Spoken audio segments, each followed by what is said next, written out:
his name. When Jan Foster comes face to face with her son's imaginary playmate, her world turns upside down. She seeks the power of ancient rituals, hoping to find the strength to save her son and cast out a demon hell-bent on possessing him.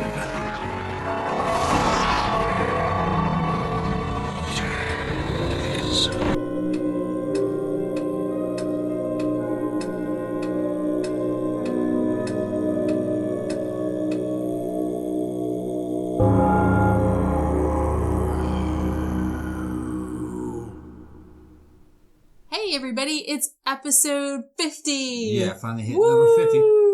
This is a good one too. This is another haunting show. Yeah, we know how much you guys like those. Demon And we Child. like doing them. Demon Child. This Demon is Child. probably one of Yeah. our favorite episodes. Yeah. Just because it's so... Really what makes it the best, I think, is that kid. Like, Yeah. that kid is so entertaining and, like, all his facial expressions are really super funny. And he's peeing on everything. He pees on many things in this episode. We were actually, I don't know, I was like trying to think of doing something like super special, like for the 50th episode, but then I didn't think of it and whatever. 50 is just a number. I guess so. So we'll just say that. So we'll just, that's the only special thing. We don't have to worry about the network sponsors anymore. Yeah, true. So that's good. Yeah, so, We don't have to worry about going through that. What's the house cleaning? Well, if you listen to last week's show, like I said, we're not on Project Entertainment Network anymore, but if you still want just the audio version of the podcast, you can get it we have a WordPress blog that's called 13 O'Clock Podcast. All of the episodes since the beginning are on there because I've been posting them on there the whole time. You can get them from there. You can get them from archive.org. We have a page there called 13 O'Clock Podcast and you can download it directly from there. Now, I did set up a new feed burner, so hopefully if you are listening on iTunes or on any of the other ones, then hopefully it will update. If it doesn't, maybe just do a search. I was actually having problems with iTunes before with it not updating, like it was 3 or 4 weeks behind, even when we were on Project Entertainment Network. You know, a couple of you have let me know that that they're a little bit behind, so hopefully we'll get that all sorted out, but we'll see how it goes. Yeah, so the audio version, it's still there. It's just, it's at one less place. That's all. Yeah. And the YouTube show, like I said, is just going to be exactly the same, so no changes there. And it's still going to go up on Tuesday every week, just like normal. And so the other thing that we want to shout out is our Patreon. That's right. We picked up another patron. Yeah. Which is really good. And if you are interested in like a lot of our stuff and just kind of want to hear some extra shit, we have like a bunch of extra stuff. Yeah, we do bonus material on posted on there. Yeah, we had kind of a funny one where we talked about various tropes about a haunting. We had one where we talked about Project Entertainment. We had one where we talked about. I had one of me reading a short story. I have had a teaser of my new true crime book, Faceless Villain. That's up there. Yeah, we got some more stuff we're gonna put up there too. Yeah, we're gonna put up some more stuff as the weeks go on. So please support the show. Yeah, so if you support the show on Patreon, even it doesn't have to be $5. Even any amount will get you access at least to our all our extra you can bonus give as little material. as $1. Yeah, so that'll be fine. Don't worry about that. And let's see what else. Let's also mention again Spooky Empire. Yeah. Okay. At the end of October 27th, 28th, 29th. It's the weekend before Halloween. And it's down here in Orlando. I think it's probably at the Orange County Convention Center. That's where it was last year. We're going to be at that, and we're going to be doing some of the panels, and we're going to be there selling books and all this other kind of stuff. So we'll be there. So come and say hi and smile at us and have some booze with us and whatnot. Unseen Hands selling really well. Everybody's liking that book. Audiobook's selling good. Also, 13 o'clock in minutes. Gotta mention that.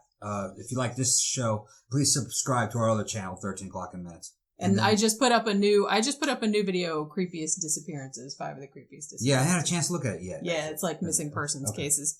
So, I just put that up a couple days ago. So that's a new one. You might want to go check that out. Okay. And the only other thing I want to mention is my blog, Goddess of Hellfire, which I've been actually updating pretty good the last few weeks, usually with more newer horror movie reviews. I just put up one the other day that was the movies Creep and They Look Like People. So if you want to read about horror movies, old ones, new ones, and then I got books and stuff on there too, reviews, funny stuff, then go check out my blog. It's just goddessofhellfire.com. And I think that's pretty much all the housekeeping we had to get out of the way, right? Good. Yeah. Okay. Let's get right to the episode. Okay. So A haunting. Demon child. Demon child. All right. Hook us up with it, Jen. How you go? Well, this was actually a season 2 episode. This was one of the rare ones where the people only wanted to be on the show if they were in silhouette. Right. So you never really see their faces, but you can hear their voices. They're Southerners. You can tell that it's supposed to be taking place in Kentucky. And there's pretty strong draws in there. So yeah. You know, whether the thing actually took place in Kentucky, it probably did. Maybe they changed the town or whatever. The couple at the center of it on the show were named Dale and Jan Foster, but I'm assuming that's not their real names if they wanted their identities. So through your research, you were never able to actually identify who this family is, what their names are, right? No. Or any other secondary sources of information. This is the only source, right? Yeah, not that I ever saw. All right. That's always difficult when you only have one source of information. Yeah, and that happens a lot with some of these, haunting episodes. Other than the ones that were like kind of famous cases, like the Dybbuk box and all that. Although that was Paranormal Witness, wasn't it? You know, where there's no other, like no one wrote a book about it. There's no parapsychologist involved. There's nothing like that. And like I said, we don't know these people's real names. I don't even know if that's really the town that they're from. Right. I think all they said was Western Kentucky, which might be accurate. I don't know. But yeah, so it's Dale and Jan Foster. They have 2 kids. Now, they have a daughter who's 16, and her name is Pamela. She doesn't really factor into the story all that much. And then they have a 5-year-old son named Cody. Yeah. And we love Cody. Yeah. Now, you see, Cody is the best part of this episode. See, when you're dealing with a case like this, and the video is the only source, then it's going to be up to New Dominion Pictures to tell you this story. There's no way to verify it. So this is all we have. It's just the video. Well, yeah. Okay. So we're not really doing so much of debunking. We're just kind of having fun with the episode. Yeah, you can't really debunk it because there's not enough information there. But that's not the point. The point is we're going to talk about this and give you guys our opinions about what is being depicted. Yeah. It's a good video, though. And it's a good episode. And I also have to say that yet again, and this seems to happen a lot with episodes that we cover on this show. Yeah. The guy who plays the dad is, guess who? Where is that raccoon? Raccoon Man. It's Raccoon Man. Yeah, he doesn't have very many lines in this one. He's really not kind of a non-entity in this one. Yeah. But I swear to God, why does that happen? Do we just specifically like that guy or episodes that guy is in? There's just something about, It seems like pretty much every episode. He weaseled his way into the good episodes. It's all our favorite episodes. Because if you haven't seen, because we've seen pretty much every episode of A Haunting ever filmed.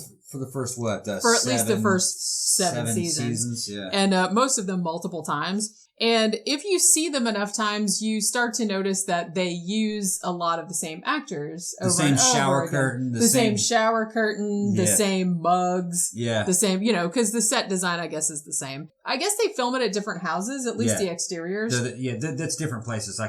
But yeah, I mean, they do seem to make an effort to film it in the actual, near where the actual thing took place. But, it's not going to be the exact it's same not house. going to be the exact same house, obviously. Yeah. Because, I mean, when we did A Haunting in Florida, that did look like Deltona, Florida, because, I'm from. But I know the house they're talking about. And that wasn't it. That wasn't it. But you know what? The house that they kept showing is in that area. Yeah. So, it's like I said, they do seem to make an effort to make it kind of close by. It's in that same neighborhood.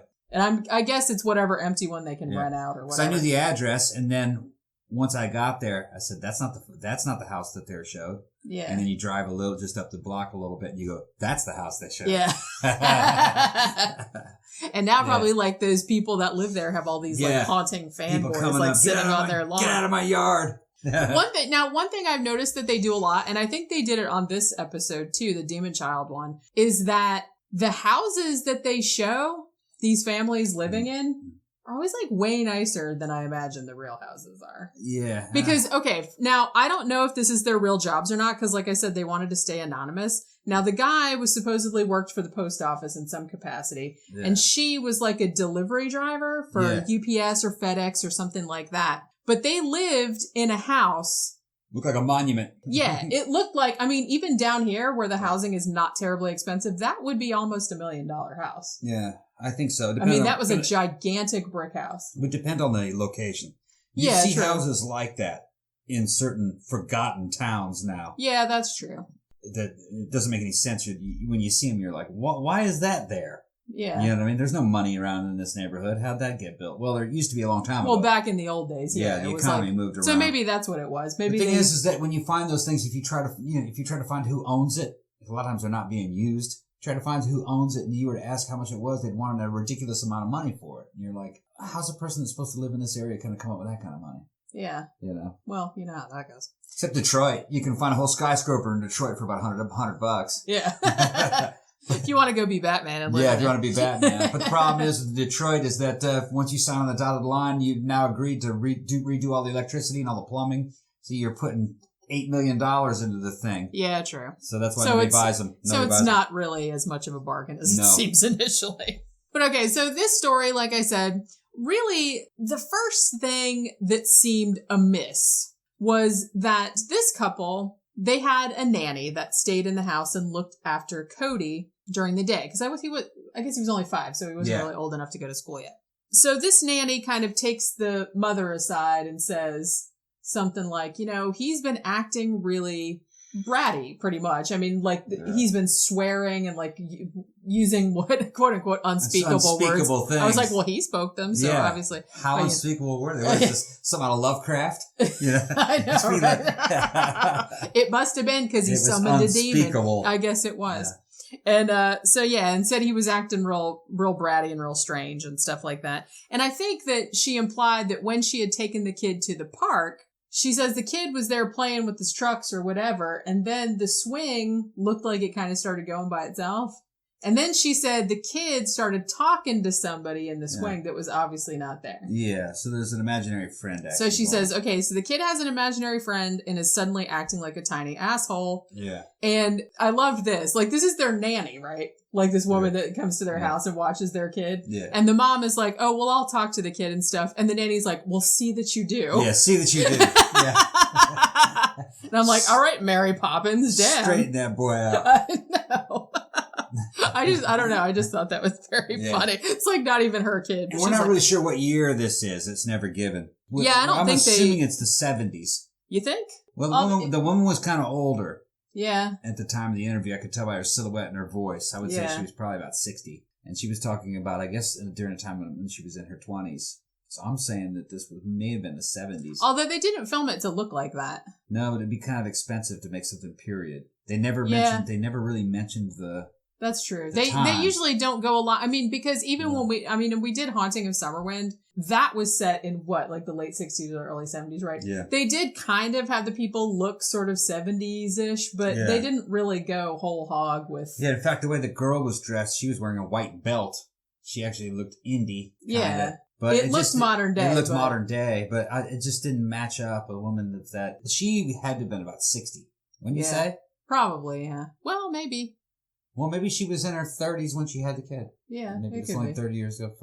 There's no telling. Yeah, so we don't really know when this was. It's not possible to put a date on this. Right, so Cody has an imaginary friend, right? And that's, kind of everybody's like, well, whatever, and he's just acting like a tool, and that happens. Yeah, it's a kid. Prepare yourself, because not much actually physically happens. Well, now, story. I feel like that happens a lot, too, on the episodes that we talk about. When I go to write down what exactly the reviews happened, or the outline, you're I'm 4 things happened. Yeah.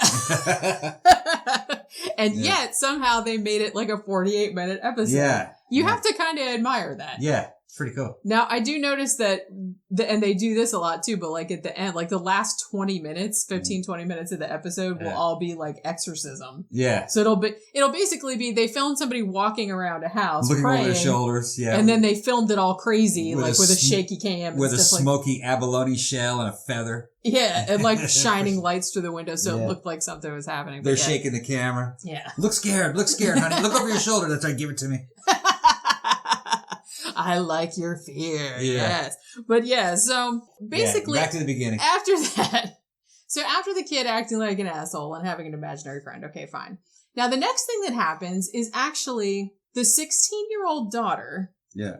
They show her and she's in her bedroom at night and she starts hearing something under the bed. Yeah. Now, the first thing they do is one of the cat fake outs, which is kind of your horror standard there. It was the cat. It was the cat, under the bed making noise, which I can relate to because our kitten does that same thing. Yeah. See, that's why there could be a ghost in our room all this time, and I would never know because I wake up in the middle of the night and I hear a bunch of noise, and I just assume it's the kitten because she gets into everything. But she ends up running into her mom's room saying that she heard something clawing and scratching on the wall. That's the first concrete because complaint. she takes the cat in the bed, and then the cat's there, but then she still starts hearing scratching like at the walls or the doors or something like that. That's what she said. Yeah, anyway. so she jumps in bed with mom and dad at 16 years of age. Which I thought was very pretty weird. Yeah. And then the weirdest thing ever, and I took a screenshot of this specifically so I could put it in the YouTube video because I thought it was so creepy, was that so the 16-year-old daughter is sleeping in the bed with the parents, and then the mom gets up to go take a shower to go to work in the morning and leaves the 16-year-old kid and the dad in bed together. And they did a shot of it. We don't have any daughters. We don't have any kids. So maybe that's just, I don't know. I just thought that behavior. was... Well, I was just thinking back to when I was 16 and how weird that was. Yeah, you'd be like, I'd be like, ew, what the fuck? Where'd my mom go? I was like, I don't want to be in bed with my dad. That's creepy. I just thought it was weird that they went out of their way to show shot of them. Well, she was that scared. She wasn't coming out of there. I guess not. Yeah. So the mom gets up and goes to take a shower to go to work or whatever. Now she's in the shower and she hears something in the bathroom. Yeah, that's right. And she thinks, now on the show, they showed like a shadow on the curtain or whatever. She didn't say she saw that. Right. She just said she heard something in the bathroom and she thought it was Cody. And so she opens the curtain, but there's nobody there, obviously. Yeah, but she sees a footprint. Yeah, she sees a footprint, like the shampoo bottle is fallen off the side of the tub, which is not that weird. And she sees a footprint in the rug, right? A wet footprint. Well, it looked like a shoe footprint. Yeah. Right? It was a shoe footprint. Yeah. It was black. That's a dirty footprint, yeah. Right. So she goes to the kid's bedroom to think it was thinking Cody. that it's the kid, yeah. But his shoes weren't on. They were on top of the bed. Yeah, he still had his jammies on. And he had his jammies on, and he was talking to Man. And he was talking to Man. Man. Yeah. Because in case we didn't mention, that's the name. That's the name of the imaginary friend. She says, what's his name? His name's Man. He goes, he doesn't have any other name? No, his name is Man. That's the end of it. That's it. His name is Man. Yeah. I said it would have been actually funnier if his name was Kid. Yeah. But his name is Man, so yeah. Yeah, he's playing with the cars, and she says something to him. What did she say to him? And he said something, Man said I could, or something like that. Well, now, at this point, I think she's just like, hey, why don't you get ready for school, or why don't you do something like that? That's right. And then the kid gets up and stomps with purpose over to his mother, and he's like, I don't want to go to school. I want to play with Man. Yeah, that's right. And then he takes his clothes and shoes are folded on the bed and he just sweeps it off the bed. That's right. They get into a big pissing match, and it's funny because you can tell that the little boy's almost laughing his ass off. And so's the actress. That is what She's holding back the laughter. That's what is so funny about this kid. And like I said, I went through this episode and took a whole bunch of screenshots of this kid's face just because this kid's expressions crack me up. You can tell that he's trying to have a tantrum, but that he's also trying really hard not to laugh. Yeah. So he's trying to look really mean and pissed off. Yeah, and he gets this deadpan look with it on his face with this curled snarl, and he looks just like a little baby version of that guy. If you've ever seen James Bond Casino Royale, El Chiffre, the bad guy with the glass, baby version of that. with the one gray eye and a scar, and he can bleed tears. When he's sitting there at the poker table with his face all snarled up and everything, That was the most badass movie I've ever saw. I love Casino Royale. That's that dude looked like he wanted to kill you, That kid does kind of. You got to put a shot of that guy in the video. Okay, I'll have to find one. Yeah. But he looks you can put them side by side, and that little boy and that actor. El Chiffre. They look exactly alike. Darken the kid's hair. Baby El Chiffre. But yeah, so that's the funniest part too, is because you can tell the kid's trying not to laugh, and then the actress is also trying to be mad at him, and she's also trying not to laugh, and they didn't do another take. No. It's kind of subtle, but you can tell. Yeah. So basically what ends up happening is that the kid just starts acting more and more like a total bratling. It's like he just doesn't want to do anything. He always wants to play with Man. They kind of hear him he's awake at night and he's talking and shit like that. All right, so he's in the kitchen and like his mom's trying to get him to eat breakfast and stuff, and she's telling Raccoon Man, "Hey, our kid has a imaginary friend, isn't making him act like a brat? Isn't that funny?" and stuff. Yeah. And he's like, "Oh, okay, whatever." Yeah, he's not really buying into it. Yeah, and so then the kid comes in the kitchen and she's like, "Hey, eat your cereal." "I don't want to eat cereal. I want to play with Man." Yeah. And then she gets all upset about it and shit like that. She starts asking more questions about Man, and then he actually tells the story of Man. Yeah. So at this point, I don't think the dad, because they only talked to the dad, like the real dad. Yeah. For only once or twice. Yeah, and he's like, I didn't really know what to think. They were getting all upset. He did. He talked just like that. Well, I can do that. I'm from Mississippi. They start getting all upset. You know how they are. I thought he was going through a change. Going through a change. That's how them little boys do. When they're 5. And she was getting all upset. And again, I mean, and we actually kind of talked about this on one of the extra things that we did on our Patreon. That's kind of a real common trope on a haunting is like the men are just like, whatever, man. I don't know, it was women. I don't want to deal with this. You know how them women are, Getting upset. They're getting upset. But she was getting very upset. Yeah. It turns out, so she starts asking him about Man. Now, Cody says that Man is actually a little boy and he's 6 years old. Yeah. And she says that Man came from behind the park where the lake is. Well, she didn't say it. He said that. He said that. Yeah. He came from behind the park deep in the ground. Right. And that a stranger took him from his mommy. Yeah. And did terrible things to him. Yeah. And the little boy cried and screamed for his mommy, but his mommy never came and his mommy never found him. And he never saw his mommy again. Yeah.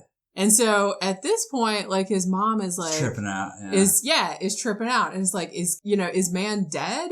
And he says, yeah. Man's dead. So now they're thinking, okay, well, now there's like a malevolent little dead kid haunting our house and making our kid act like a total dick asshat. Yeah, so it gets worse too. Yeah, it's not good. Yeah.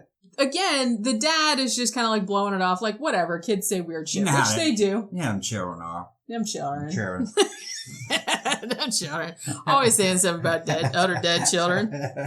Chillins. As my grandpa used to say.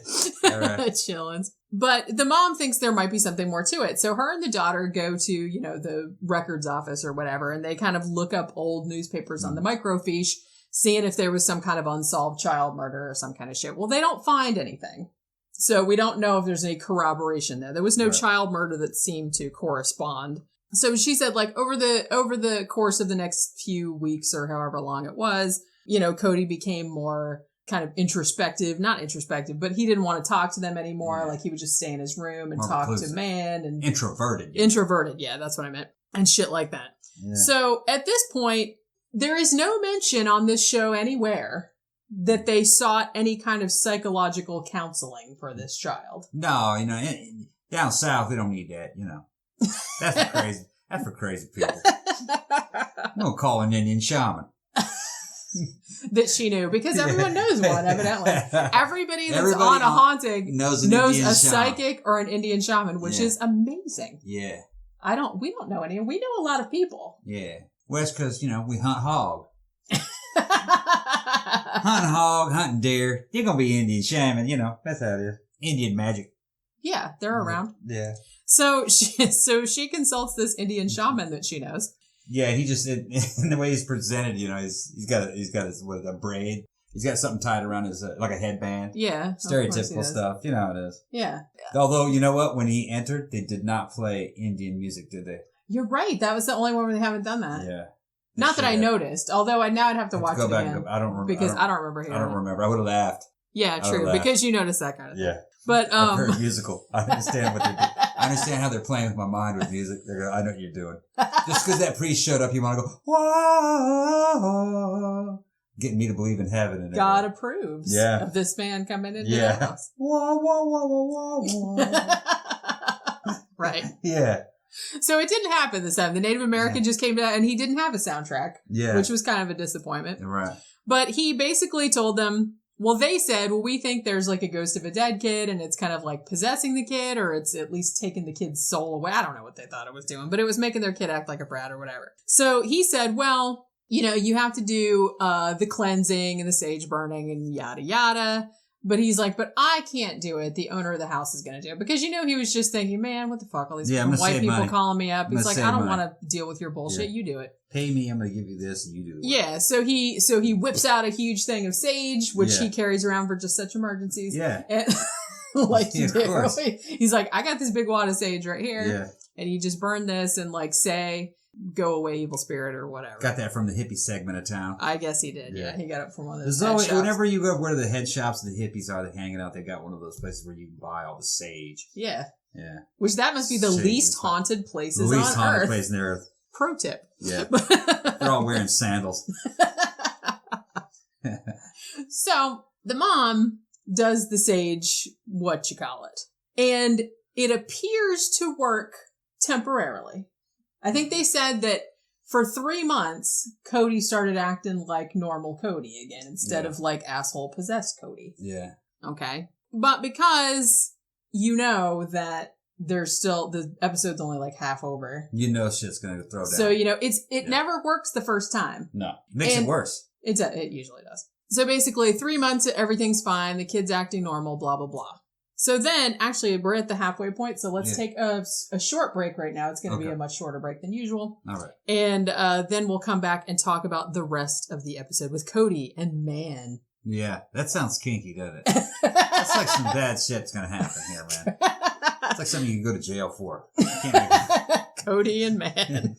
Not good. And the white windowless fan. Yeah, man. It rhymed and everything. Okay, so we're going to take a short break. We'll be back in just a couple minutes.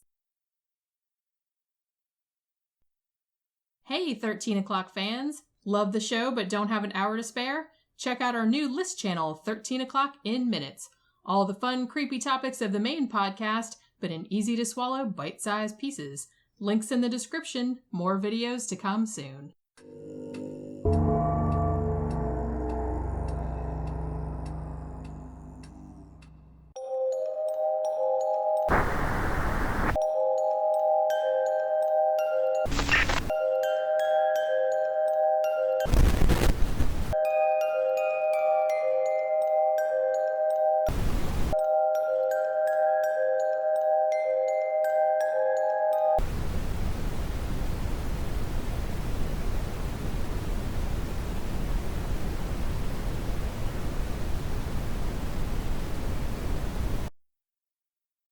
Right. Okay, talking about Cody and the Man. Yeah, that almost sounds like a 70s sitcom. Well, Cody and the Man. Yeah, well, what was that one? Chico and the Man. Chico and the Man, yeah. I used to watch that with my grandma. God, man, I was on YouTube and I saw a compilation of old 70s series. You know, the little theme songs. And the little openers. I forgot there were so many bad shows back in the 70s. Oh, there really were. I remember. I mean, some of them I was like, Pink Lady. God, I forgot all about that. Yeah, Pink Lady and Jeff. I can't remember. Yeah. It was like a little, weren't they Japanese? Or? Japanese. They were pretending like they were famous Japanese. Yeah, like pop singers or something? Yeah, but I don't think they were. They were just, that was just the story. I don't know think if they were actually really famous. Yeah. They were just, you know, like 70s skinny Kilgore type. Yeah, everybody looked like Kilgores in the 70s. Yeah, damn. I watch a lot of 70s horror movies because I love 70s horror movies. God, those girls are skinny, man. I'm like, how can they be that skinny with cocaine? It must have been cocaine. Holy crap. How is anyone naturally that skinny? They were not naturally that skinny. No. It's terrifying. So 3 months goes by, and then all of a sudden, the mom is walking down the hall doing laundry, just like women on the show always do, as we pointed out on our extra, which go give us some money on Patreon and you can listen to it or we're talking about this. Yeah. Women always be doing laundry on this show. Yeah. So she's doing laundry and Cody's playing in the hall. Laundry is the most known time for ghost attack. I guess it must be. I didn't realize that was a thing. Ghost sees a woman doing laundry, goes, now's the time to strike. Now is when women are at their most vulnerable. Most vulnerable. Fold that shit, bitch. Fold it, don't come up. Okay, no. Look, I'm fucking around too much. We gotta get. No, it's funny. It's funny. All right. All right, so Cody's playing in the hall, playing with his fire trucks, going wee wee wee, and making annoying kid noises. And then all of a sudden, bing, he starts talking to man again. Yeah. And you can see, like, the actress's face, she just makes this fuck my life. Oh, kind of yeah. face. This is one of the best parts of the episode, actually. I know what's going to happen. Now, like, if this really happened, this would be creepy as shit. I'm just saying. This would be real I don't know if it really happened or not, but if it did, this would be creepy. I got certain ideas maybe what happened, but go ahead. So then, like, she hears him talking to man. She comes out and she keeps calling his name, but he won't answer. Like, he's staring off into space and he won't answer. Yeah. So she, like, runs up to him. Cody, what's wrong? And in his hand is a photograph. Yeah, there's a photograph in his hand. And she's like, Cody, what you got here? And she pulled the photograph out of his hand. He goes, no, it's mine. Yeah, he starts wigging the fuck out. You know, yeah. And going aggro. It's okay. I mean, let me look at it. And she looks at it. It's a photograph of a little boy and an old lady.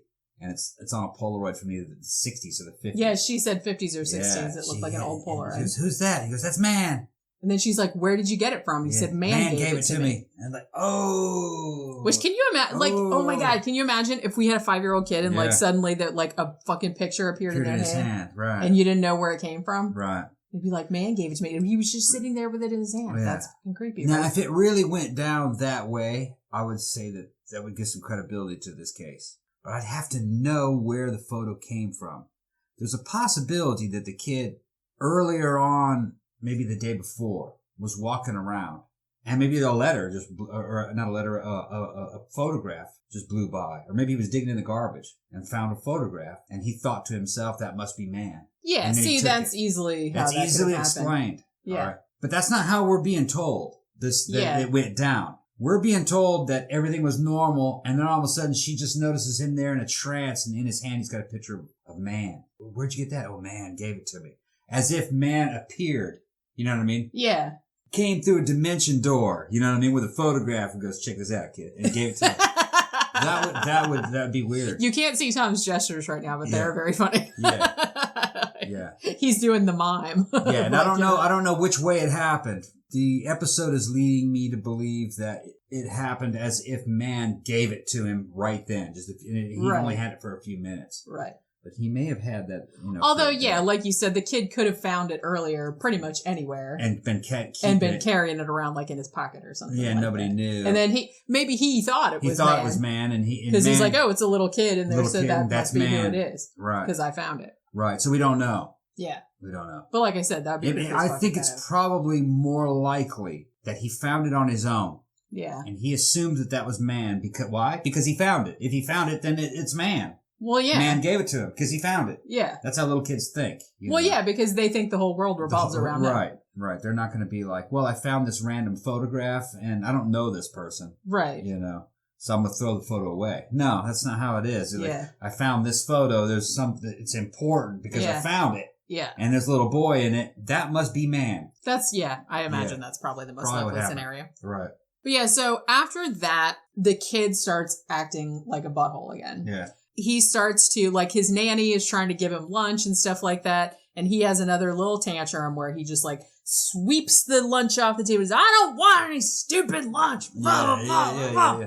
And then, like, his mom comes in and is like, Cody, what the fuck? And then, like, the kid, like, pushes his mom down. Yeah. And he's like, my man said I don't have to do anything. You guys say blah. And he's like, I am El Chiffre. Yeah, right. And at this point, the nanny goes, fuck this. I'm out. Yeah. Right? The nanny quits. Yeah. And she's like, get that kid some counseling. And I was like, yeah, I agree. Right. But they never do. So now, like, the mom is kind of... find a daycare. Yeah, is, like, stuck in this position of, like, well, now I have to find somewhere to stick this kid while I'm at work. Yeah. So the first place she takes him is to... Now, they said it was a distant cousin, so I guess it was, like, a relative of theirs that lived nearby. And she had a daughter that was around the same age as Cody. And this relative, I don't think they name her. No. The little girl's name was Kaylee, I think. So this lady says, okay, well, I can take care of Cody for a little while until you find another daycare. So the mom tells Cody, now I'm going to take you to what's-her-name's house and don't take man with you, okay? And he says he won't. Leave man at home. So she takes the kid to the house and then she goes to work. Now, a little while later, she gets a phone call from the relative. And the relative is freaking out. And she's crying and stuff. She says, come get this kid right now. Come get him out of here. Come get him out of here. Yeah, she shows up and woman's in the episode, the woman's already dragging the kid out the door. Dragging the kid out the door, like, get him out of here. Get him out of him, take him. She's like, what happened? So she says, what is wrong with him? Yeah. She's like, my kid is in there freaking out. Crying, yeah. And crying. And then it shows... Yeah, like a little flashback of what happened. Now, the woman is in the house, like, picking up toys or whatever. And this is according to the mom. They didn't have this woman on the show, like, for real. So there's no... Corroborating witness. There's no witness. Right. So we're not provided with the witness. Yeah. But this is what the mom said that this other woman said. She said she was in the living room picking up toys and she heard Cody and the little girl were in the bedroom. And she said, I heard a voice. And she's like, for a second, I thought it was Cody talking in another voice, but it was like a man's voice. Like it was a really deep voice. Yeah. And then the daughter screamed. Mm-hmm. So she ran and opened the door and she saw Cody and the little girl standing in the middle of the room and a bunch of toys floating in the air above them. Right. And then as soon as she saw it, they fell. They all fell to the floor. Ground. It was about what was shown or how it was pictured was 6 or 7 fairly large objects. Yeah. About a foot tall, each one of them, I would say, wouldn't you say? Yeah. And they fell to the floor simultaneously. And the little girl was like crying and freaking out. Which, really, it sounds like poltergeist manifestation. That's the kind of stuff that I saw. If this shit happened the way it happened, then that's probably what it was. I don't think it was a demon or anything like that. Yeah, so after that point, she's like, she has to take the kid home, and she's like, look, I told you not to take man. Why did you do that? And all this other stuff. So now she's got to call other places, and she finds another daycare to take him to. And then she insists this time, really, I'm serious. You can't take man to the daycare. And evidently he doesn't because she takes him to the next daycare and everything is fine. Right. But it's funny because the voiceover on the show says at night, man waits for him to come home. Oh, yeah. That's right. He's waiting for him to come home from daycare. Damn. So he can make him act like an asshole more. Yeah. So then there was other shit too. There was, the next thing, one evening, the dad, Raccoon Man, where is that raccoon? Yeah. Comes up the stairs to tell Cody it's time for dinner, and Cody is cutting up one of his teddy bears. Yeah, that's right. He's cutting it up. He says, what are you doing? Why are you cut up your toys? And he goes, man said it would be fun. Man said it would be fun. Man said I could. It's pretty cool shit. And then they go downstairs, and the teenage daughter is like, what happened to my cat? And Cody's just sitting there on the couch with a crazy look on his face. She goes like, get up, and he was sitting on top of the kitten. Yeah, he put the kitten underneath the couch cushion and then sat on top of it. Like he's trying to suffocate it. He was trying to kill the kitty. Yeah. Yeah. And I'm telling you something right now. Yeah. If I had a 5-year-old kid and they did that to my cat, the kid is going. Yeah. Don't you dare do anything to my cat. Don't you dare hurt my cat. Yeah. Cats, I like cats better than kids. Yeah. I'm telling you that right now. I think the next major thing after that was the closet, right? Yeah, that was the next thing. Okay. That was the next thing. So at this point, the teddy bear, I guess, wasn't such a huge deal because he's a boy. Like, boys tear shit up. They get tired of their toys. They do. I have 2 brothers. They did that too. They, and I used to my parents actually used to run a daycare. So. I tried to blow up my Millennium Falcon with a bunch of firecrackers one time. That's how it goes, man. Yeah, my brother blew up all of his G.I. Joes with bottle rockets. I would shoot stuff with, shoot my toys with a BB gun, Red Ryder BB gun. And we had a dart gun also, so we used to shoot, we used to shoot stuff with that. Yeah, so, but them, him sitting on the cat trying to kill the cat, and then he made like the little actor that was playing the kid, like made the best face ever, like, like this really like snidely whiplash kind of look. He's like, I tried to kill the kid. He's like, yeah. Well, that's what was so funny about his faces. Is like you could see the whole time he was trying not to laugh while he was having these horrible, evil tantrums and shit. So that seems like some serial killer shit right there. But so the mom was crying about that. She's like, "You trying to kill the cat? What are we gonna do?" Blah blah blah. And I was like, put him in a home. I don't know, but they didn't do that. Yeah. So then the next day or the next scene or whatever, and then they show the mom and she's trying to clean up Cody's room and he's just sitting there like a bum and she's saying, you're getting old enough where you can help me out around here and pick your clothes up and blah, blah, blah. And she's digging around in his closet and everything was wet. Everything is wet, as the narrator says. And she's like, Cody, are you peeing in your closet? And that little kid's just sitting up there on the bed like, yeah, I'm peeing on the closet. Why are you peeing in the closet? Man said I could. Yeah. Man said it's okay. That's hilarious. Incidentally, Man Said I Could is just like the best excuse for anything. Yeah, we still use it. Like if you know, one of us gets in trouble for something. Hey, man said I could. Okay, fair enough. Fair enough. Yeah, but he was peeing all over his toys, his toy box, peeing all over his own clothes, and I guess he was wearing them too, you know. I'm going to pee on this and then wear it, you know. I say he was marking his territory. Take my signature wherever I go. Oh my God. Damn. Yeah. Make other people enjoy it. See how that? Pure man right there. That's pure man right there. Everyone will know I've been here. In the South, we know all about this. Raccoons do it. Well, that's what cats do it. Well, hunters go and drench themselves in deer piss when they're out. Well, think about it, man. A 5-year-old boy's not that far removed from an animal. No, of course not. That's why I think they put, I mean, I guess they did it in chronological order, but like the peeing incident, I'm like, that sounds pretty much like a regular boy. That and cutting up the teddy bear, I'm like, yeah, big deal. Yeah. I was like I said, I have brothers. I'm going to kill that cat. Yeah. I have in 10 years, I'm going to have gasoline. Yeah, oh man. I got old enough to play with the gasoline. I love it. My brother did so. Yeah. But yeah, so. You go in there and steal it from your dad's lawnmower. Yeah. Let's set this on fire. Stand back. Hold my Mr. Pibb. Or your Annie Greensprings. I know that story. Yeah. You non-Southerners wouldn't know what Mr. Pibb was. But they have Mr. Pibb everywhere. Oh, they do now? I think. Back in the day, it was only in the South. Oh, maybe they don't. That and knee-high. Yeah. Yeah. I haven't seen knee-high peach. No, I don't think. Well, do they still make knee-high even? I haven't seen it in ages. It's not like it used to I used to like the orange. The grape's nasty as fuck, though. Okay. Let's get back to the show. So anyway. So, she's like, you pee in the bathroom, not the closet. Duh. You're 5. And then he has another little tamper. I don't have to listen to you anymore. Man said I don't have to listen to you. Yeah. Man said you don't have to listen to you anymore. So I have like all these really great audio clips of all That'd this. be cool if that'd be a cool defense. Just for an adult, you know what I mean? You get hauled into court for like an armed robbery. Man said I don't have to listen to you. Tell that to the judge. Cops show up. Man said I could.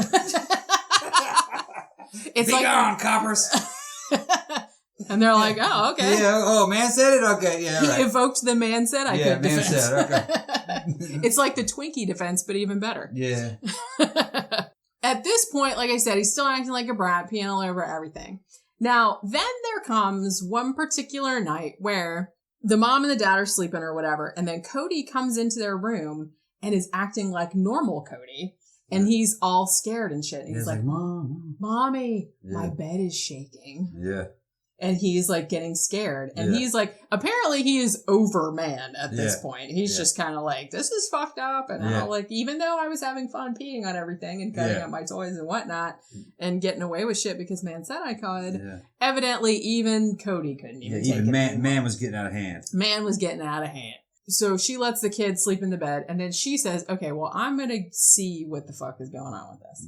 So she leaves Cody in the bed and she goes down and lays down on Cody's bed. She's like, I wanted to see what was going on with this kid in his room. Now she says, or this is what they showed in the reenactment, that she's laying on the bed, like waiting to commune with man, I guess. Mm-hmm. And then she sees like a silhouette in the doorway, which at first she thinks is Cody because it looks like a little boy. But I'm assuming in the show they were saying, oh, it was like the little dead kid that they thought it was at the beginning or whatever. Right. And so she's like, oh, Cody, come here. And then she hugs the kid.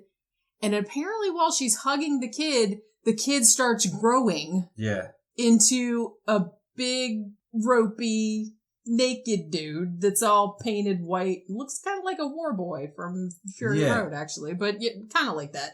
Actually, he looked like that guy that we knew from El Salvador. No, from Colombia. Jacob. He looked like Jacob. It did kind of. Looked like Jacob. You got to put a picture of Jacob in there. Yeah. Jacob was this Colombia guy who's a goth guy who was on a couple of South American television shows, remember? Yeah. And he would always play somebody's boyfriend or something, but he looked just like that. He'd dress up as a vampire or a demon with huge wings and cloven hooves. Yeah. And he has some kick-ass outfits. Really cool outfits. And he did suspensions, like fetish suspensions where they put hooks through the piercings in your back and lift you up and he flies around the room and stuff. Yeah, and he was also a tattoo artist. He did Jenny's sleeve. Yeah, he did one of my tattoos on my arm. But, yeah, he looked just like that. He did. Yeah, now that you mention it, he did actually look like that. We should ask him if he was in a haunted. Yeah. This episode is so old. It was like so many years ago. Okay, so apparently the mom has now seen Man. And, you know, it's like I don't know if they implied that it like kind of tried to rape her or something, but they, you know what I mean? But it was kind of like jumping around. She was like, ah! She was like screaming and shit like that. And so like her whole family comes running out and is like, what the fuck are you screaming about? And she didn't really tell the dad or the daughter. She didn't? She just, it didn't look like. I mean, maybe she did later, but on the reenactment, she was just kind of like, oh, it's nothing, whatever, blah, blah, blah. She said she finally understood but then, what Cody was going through. Yeah, so like then Cody was standing there, and then he came over and like grabbed her hand, and she said, and then he gave me a look like, see, that's what was she said this wasn't a little boy. Man wasn't a little boy. It was this demonic man. Yeah, it was a demon. Yeah, big demonic guy. Right. So she calls the shaman back again. And she's like, hey, that shit you said before, well, it didn't work. Yeah, and he said, well, it didn't work because it's your fault. Because you're a woman. And you can't do anything right. You can't even wave sage around. No, it just wasn't specific enough. Yeah. So because the first time that she did the sage, she was trying to kick out a little boy. She was trying to kick out what she thought was a little dead kid that was haunting their house. And that's not what it was. It was a demon. And it's you have to be particularly specific when you're doing this kind of ritual, that the one thing that you want out of your house. Because if you say, hey, I want the vampire out of my house, or hey, I want this specific spirit out of my house, all the other ones will say, oh, well, I guess we can stay then. Cool, bro. So they hang around. You know, again, she has to do it by herself. She sends everybody off to work, school, etc. Right. Gets out the sage. Olive oil. And then olive oil, where she... Okay. And she was pouring a lot of olive oil down. In the reenactment. I was like, man, you must have a gallon of that. I was like, is that extra virgin olive oil? Yeah, that shit's not cheap. Don't waste that. Yeah.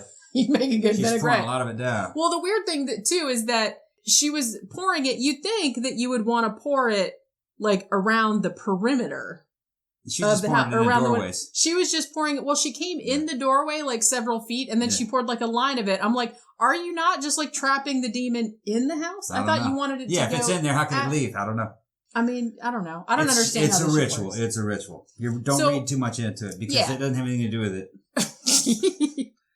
If a ritual would work, if a ritual actually worked, it wouldn't have anything to do with the mechanics of the ritual. It would be because it's building you up, because you believe that it works. Yes, psyching up your willpower to make something happen. Yeah, like Thelema, basically. Yeah, or OT Powers from Scientology. It's what Scientologists do. They imagine things happening and they imagine things into existence. Is it funny that every time I think of OT Powers, and I hope somebody knows what I'm talking about, if you guys ever watched Kids in the Hall back in the 90s, every time somebody talks about OT Powers, I always think of Tom Cruise doing that sketch from Kids in the Hall where he goes, I'm crushing your head. I'm crushing your head. Like doing it from far away. Yeah. That's what I always think of. I don't know why.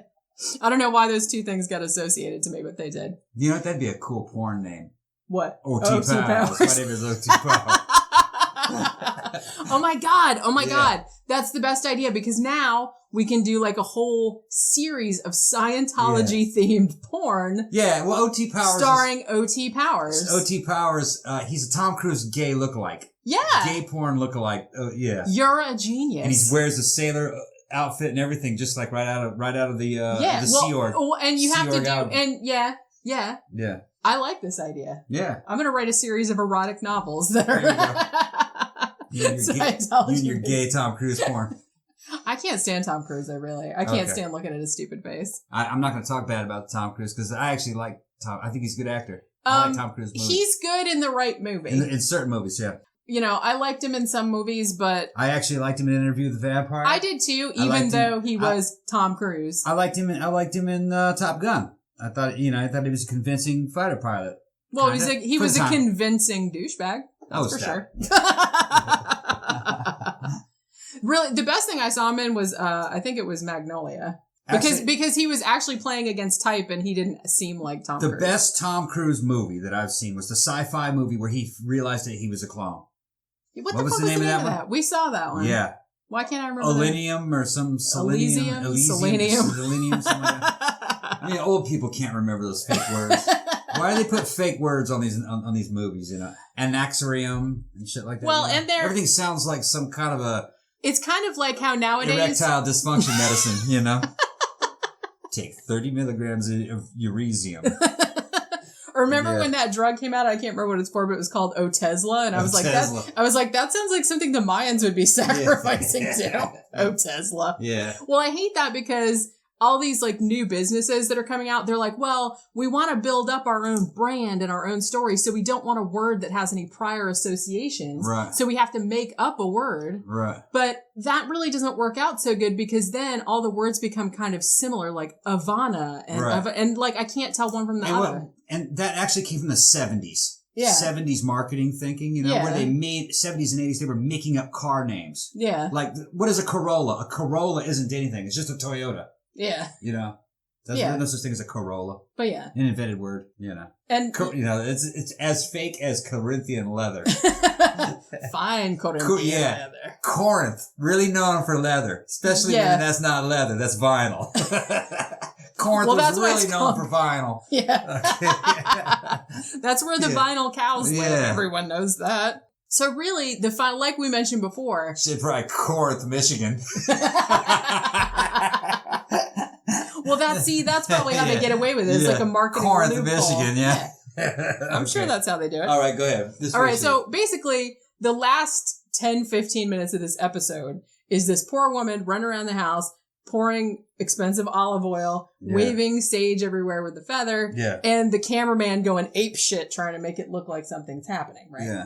And shake the camera. Shaking the camera, making it all, rotating it all crazy. The camera weighs less than the house.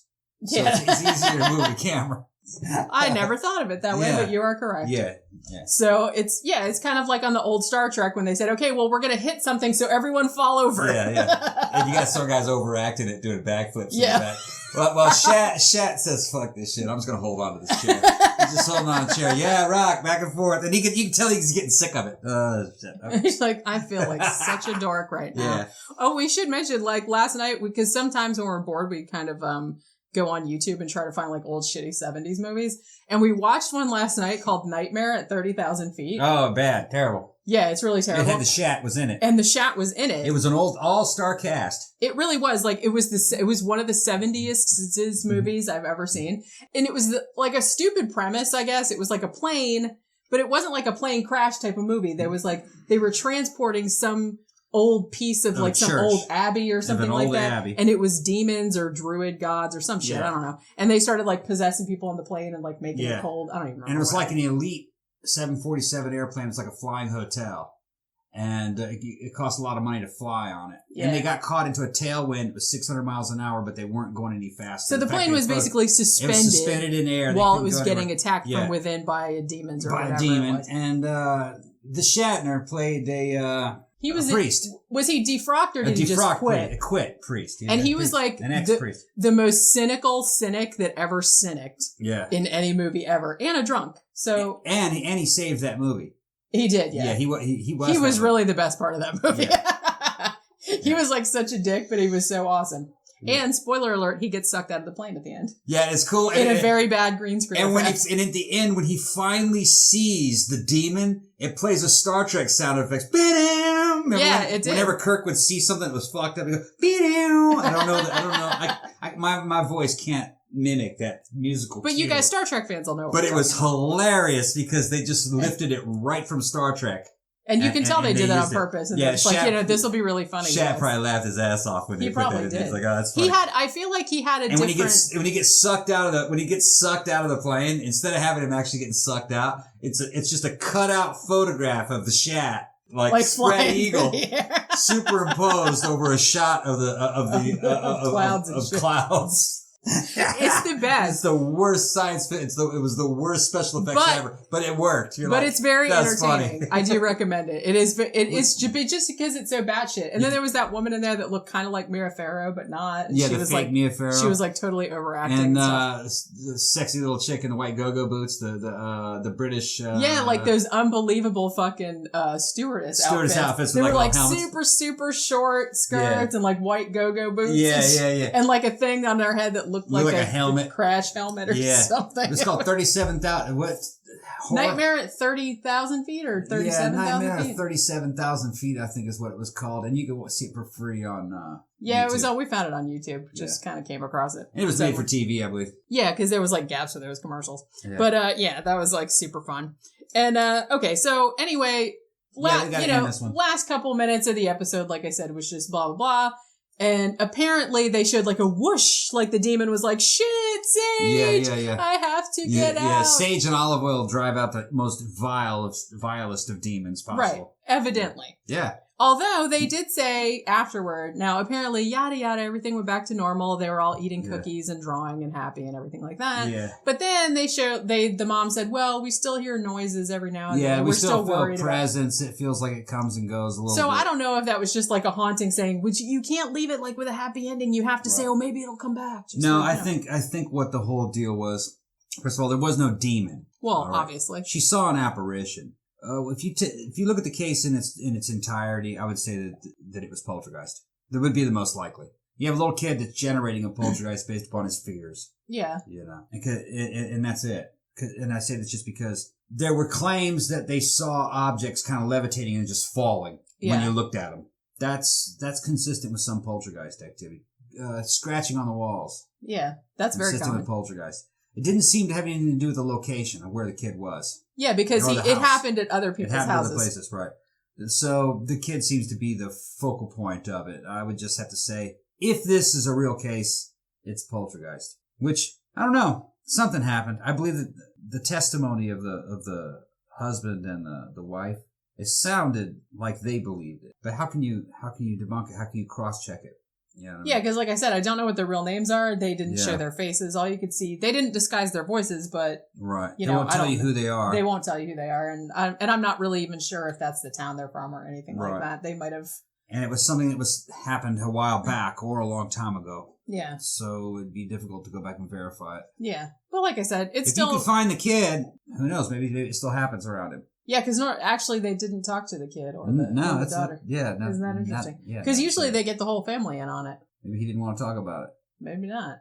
And also the sister didn't say anything about it. No, it was. Yeah, it's weird. It is pretty weird. So did Man say that we can end the show now? Man said it's okay. Man said we could.